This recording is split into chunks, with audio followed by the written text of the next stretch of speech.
అంటూ మన నాగోల్కి సంబంధించింది అది కూడా 2021లో ఎండింగ్లో ప్రారంభమైపోయి దాదాపు 2023 నాటికి ఎన్నికల నాటికి 85% పనులు పూర్తి చేసుకొని ఉండే అలాంటి సివిల్ ట్రీట్మెంట్ ప్లాంట్లు మరి అంబర్పేట నియోజకవర్గాల్లో అనుకోండి, మరి బాపు ఘాట్ దగ్గర అనుకోండి, ఇట్లా అనేక ప్రాంతాల్లో అనేక ప్లేస్లో హైదరాబాద్లో వస్తున్న సివరేజ్ అంతా కూడా నెట్వర్క్ చేసి ఒక దగ్గరికి డైవర్ట్ చేసి ఆ ట్రీట్మెంట్ ప్లాంట్లకు మళ్ళించి మరి ట్రీట్మెంట్ చేసి ఈరోజు మూసీ నదిలోకి వదులుతున్న సంగతి మీకు అందరికీ కూడా తెలిసిన విషయమే.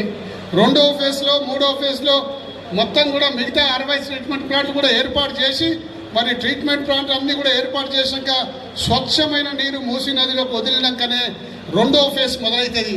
రెండవ ఫేజ్ ఏంటంటే మూసీ నదిలో అనేక సంవత్సరాల నుంచి అనేక దశాబ్దాల నుంచి కాలుష్య కొర్రలు చిక్కిపోయింది. సన్నటి ఒండ్రు మట్టి, అందులో దిగితే ఊబి లాంటిది ఉంటుంది, మనిషి లోపల కూడా పోయే పరిస్థితిలో ఉంటుంది. ఆ ఒండ్రు ముఖ్యమంత్రి గారు ఒకసారి 50,000 కోట్లు అంటాడు, ఒకసారి 75,000 కోట్లు అంటాడు, ఇంకో మీటింగ్లో 1,50,000 కోట్లు అంటాడు. అంటే మూసీ నది ప్రక్షాళన కార్యక్రమం పేరు మీద పెద్ద ఎత్తున అవినీతి జరగబోతందుకు ఈడ మొత్తం కూడా ప్లాట్ఫామ్ తయారు చేసి పెట్టిందని కూడా దానికి బీఆర్ఎస్ పార్టీ తీవ్రంగా వ్యతిరేకిస్తుంది. ఇప్పుడు లలిత గారు ఒక్కసారి మాట్లాడతారు. మేమున్నామంటూ ధైర్యం ఇచ్చిండు మాకు. ఇప్పుడు ఆ రేవంత్ రెడ్డి వచ్చి కన్న కష్టాలు పెట్టిన సంవత్సరం నుంచి నేను తిండి తిప్పలు మానేసి ఎదిగిన పిల్ల ఇప్పుడు 18 ఏళ్ళు 19 ఏళ్ళ పిల్ల ఉంది. నా పిల్లకి పెళ్ళి ఎట్ట చేయాలని నేను ఇల్లు కూల్చుకొని నాకు 2 కొడుకులు, నా చిన్న కొడుకు కూడా ఆరోగ్యం బాగుండదు. ఇవాళ నా ఇల్లు కూలిస్తే నేను చచ్చిపోతా నా ఇల్లు కూలిపోతా నేను ఏడ్చిన. అయ్యాల నా కొడుకు పెట్రోల్ కూడా పోసుకుండు. ఆ రేవంత్ రెడ్డి వచ్చి ఏం బాగు చేస్తుండు మాకు? మేము ఓట్లేసి గెలిపించింది ఇదా? ఆయన ఏం చేసిండు? ఏం చేయలేదు. కేసీఆర్ ఉండగా 2,000 ఇచ్చిండు పింఛను, ఇలా 2,000 ఇస్తుండు. పోలిస్తే మేము ఇవ్వం. నేను కన్న కష్టాలు పడి రిజిస్ట్రేషన్ చేయించుకున్నా, ఇల్లు కట్టించుకున్నా, నేను ఇళ్ళలో పాసి పని చేస్తున్నా. నాకు మా ఆయన లేడు, ఆ పిల్లలు పోతారా? ఎవరు వచ్చినా మా ఇల్లు కూలగొడితే మాత్రం ఇచ్చేదే లేదు. ఆయన కనుక ఇల్లు కూలగొడితే మా శవాలం నుంచి ఆయన ఇల్లు కూలగొట్టాలి. ఆయన ఎవరు? ఆయన ఇచ్చిందా మాకు ఇల్లు? వాళ్ళ అయ్యే జాగిరా, కాంగ్రెస్ వాళ్ళు జాగిరాది. నేను కష్టపడి కట్టుకున్నాం ఇల్లు. వాడు మాట్లాడితే మీరు కూలర్ రమ్మను, మేము నా పట్టా కాగితాలు ఉన్నాయి, రిజిస్ట్రేషన్ కాగితాలు ఉన్నాయి.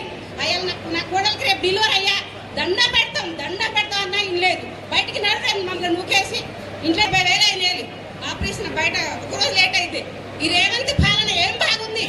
ఎవరన్నా మాట్లాడినోళ్ళే లేరు. మాట్లాడితే మీ మూసే పట్టి ఎందుకు పడాలి? మా ఇళ్ళని బట్టి ఎందుకు పడాలి? మూసే ఉందా? ఇళ్ళకి ఇంకో వేరేది లేదా? మా ఇల్లు అయితే ఇచ్చేయలేదు సార్. ఎవరు ఏం చేసినా సరే మేమైతే సావనది వస్తా కానీ నా ఇల్లు అయితే ఇయ్యాను నేను. అంతే సార్. నేను నాకు కూడా ఆరోగ్యం బాగుండే సార్. అప్పటి నుంచి మాకు అసలు సరిగా నిద్ర పట్టట్లేదు. అప్పుడు కూడా సార్ నా వైఫ్ ప్రెగ్నెంట్ ఉంది సార్, నా వైఫ్ ప్రెగ్నెంట్ ఉంది. ఇప్పుడు కాదు సార్, మా ఇల్లు మేము కష్టపడి కట్టుకున్నాం సార్ అంటే, లేదు మీరు ఇక్కడ ఉంటారా, బయటికి వెళ్ళిపోతారా, లేదని మీ ఇల్లు కూల్ చేస్తాము సార్. నా వైఫ్ ప్రెగ్నెంట్ ఉందని చెప్పినా కూడా మమ్మల్ని ఒక రూమ్లలో తాళం వేసేసి మా వైఫ్ని బయటికి రాకుండా చేసి మీరు లోపలనే ఉండండి, లేదా మీ ఇల్లు కూల కొట్టేస్తామని చెప్పి అన్నారు సార్. అప్పుడు సుధీర్ అన్న మా దగ్గరకు వచ్చి మాకు భరోసా ఇచ్చిండు, మమ్మల్ని ఆదుకుంటా అని చెప్పిండు అన్న.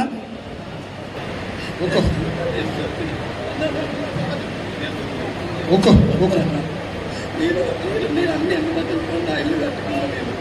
నాకు పర్మిషన్ ఇచ్చాడు, నాకు కేసీఆర్ గిఫ్ట్ ఇచ్చాడు, నా కొడుకుకి నాకు పట్ట భూములు ఇచ్చాడు. నాకు కాలు ఒకట పట్టే, నన్ను మెడలు పట్టి బయటికి నెట్టేసినారు.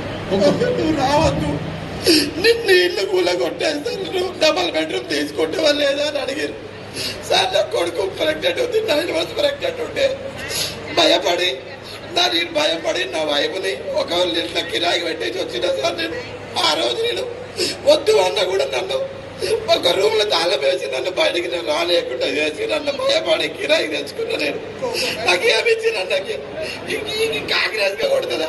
నా ఇళ్ళ కూల కొట్టి నువ్వు ఇక్కడ మూసీ సుందరీకరణ చేసుకోమంటే గత ప్రభుత్వం కేసీఆర్ గవర్నమెంట్ చేసుకోలేదా మూసీ సుందరీకరణ? ఈ గవర్నమెంట్ వచ్చి నా ఇళ్ళ కూల కొడుతా అంటుంది. ఎంత కూల కొడుతుంది అన్న? నేను పట్టాలు తెచ్చుకున్నా. నాకు కేసీఆర్ గవర్నమెంట్ లో ఫ్రీ కరెంట్ ఇచ్చిర్రు, నాకు రిజిస్ట్రేషన్ చేసి నేను రజాకొండని బీసీ సంఘం నా కరెంట్ బిల్లు ఫ్రీ ఇస్తున్నాడు కేసీఆర్, ఫ్రీ కరెంట్ వస్తుంది నాకు. అది కూడా చెప్పిన, లేదు నువ్వు ఇక్కడ ఉంటావా లేదా నువ్వు అక్కడ డబల్ బెడ్రూమ్కి వెళ్ళిపోతావా, నువ్వు రెండు కాకపోతే నీ ఇల్లు ఊల కొడతా అని చెప్పి నా వైఫ్ రూమ్లో పనిచేసి తాళం వేసి నన్ను బయటికి ఆ రోజు గెట్టడం చేసినాను. భయపడి ఆ రోజు భయపడి నా భార్య 9 నెలల ప్రెగ్నెంట్ ఉంటే భయపడి నేను ఎక్కడో వీరింట్లోకి వేరే ఇంట్లో వాళ్ళ కిరాయి ఇంట్లో పెట్టొచ్చి అప్పటికి కూడా చెప్తూనే ఉన్నాం, సార్ మాకు అన్ని అనుమతులు ఉన్నాయి, లేదు మీరు వెళ్ళిపోవాల్సిందే, వెళ్ళిపోతారా లేదా అంటే నా మీద నా ఇల్లు అన్న తీసుకోండి, నా ప్రాణం అన్న తీసుకోండి అని ఆ రోజు నేను ఒంటి మీద కిరోసిన్ పోసుకున్నా.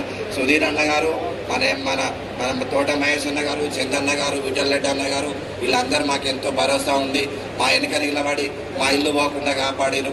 ఈ రోజు కూడా మీరు మా దగ్గరకు వచ్చి మా ఇల్లు పోకుండా కాపాడండి. మేము ఎప్పటికీ మా కొడుకుల బిడ్డలకు మేము రుణపడి ఉంటామన్నా. సభ్యదాకా మీరు కూడా మాకు అంతా ఉండండి. Thank you Mahesh.